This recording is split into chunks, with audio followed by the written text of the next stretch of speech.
Mission Karnataka को लेकर 25 मार्च को प्रधानमंत्री नरेंद्र मोदी एक बार फिर कर्नाटक पहुंच रहे हैं। इस दौरान वो चिकबल्लापुर, बेंगलुरु और दावणगेरे में अलग अलग कार्यक्रम करेंगे और एक जनसभा को संबोधित भी करेंगे। मोदी का यह 7वां कर्नाटक दौरा है। माना जा रहा है कि 21 और 22 मार्च को गृह मंत्री अमित शाह और बीजेपी अध्यक्ष जेपी नड्डा भी कर्नाटक दौरे पर रहेंगे।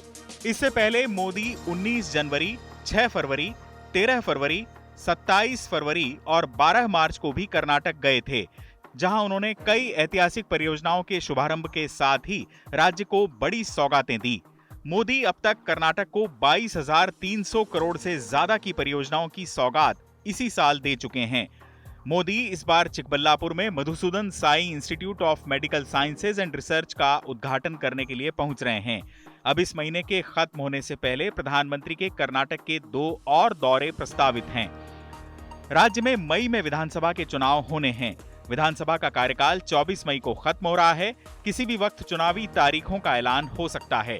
ऐसे में मोदी की ताबड़तोड़ रैलियों के जरिए बीजेपी अपनी सियासी जमीन मजबूत करने में जुटी है। प्रधानमंत्री मोदी के लगातार दौरे न केवल कर्नाटक विधानसभा चुनाव बल्कि 2024 के लोकसभा चुनाव के लिहाज से भी अहम हैं।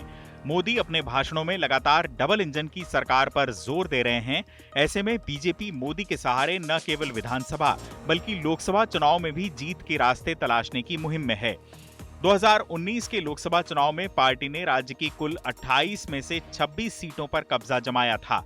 अब बीजेपी विधानसभा को लेकर पूरी तरह आक्रामक है ताकि इन चुनाव में जीत का फायदा पार्टी को लोकसभा चुनाव में भी मिल पाए। यदि विधानसभा चुनाव गड़बड़ाता है तो बीजेपी के लिए लोकसभा चुनाव में जीत की राह मुश्किल हो सकती है।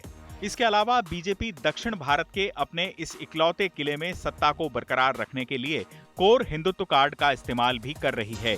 पार्टी मोदी ब्रांड और हिंदुत्व कार्ड के जरिए जनता को लुभाने की कोशिश में है।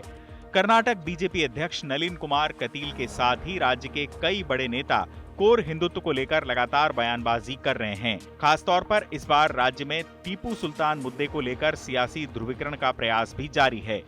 दरअसल इसीलिए राज्य में मोदी की ज्यादा से ज्यादा रैलियां करवाई जा रही हैं। इन रैलियों के बूते पार्टी की कोशिश प्रदेश में सत्ता विरोधी लहर का मुकाबला करने की भी है। यानी मोदी मैजिक के जरिए बीजेपी कर्नाटक की कुर्सी बचाने की जुगत में है। 224 सदस्यों वाली कर्नाटक विधानसभा में पिछली बार बीजेपी ने 104 सीटें जीती थी, जबकि कांग्रेस ने 80 और जेडीएस ने 37 सीटों पर जीत हासिल की थी। सूबे में सरकार बनाने का जादुई आंकड़ा 113 है। इस बार बीजेपी ने प्रदेश में 150 सीटें जीतने का लक्ष्य बनाया है। चुनाव आज तक।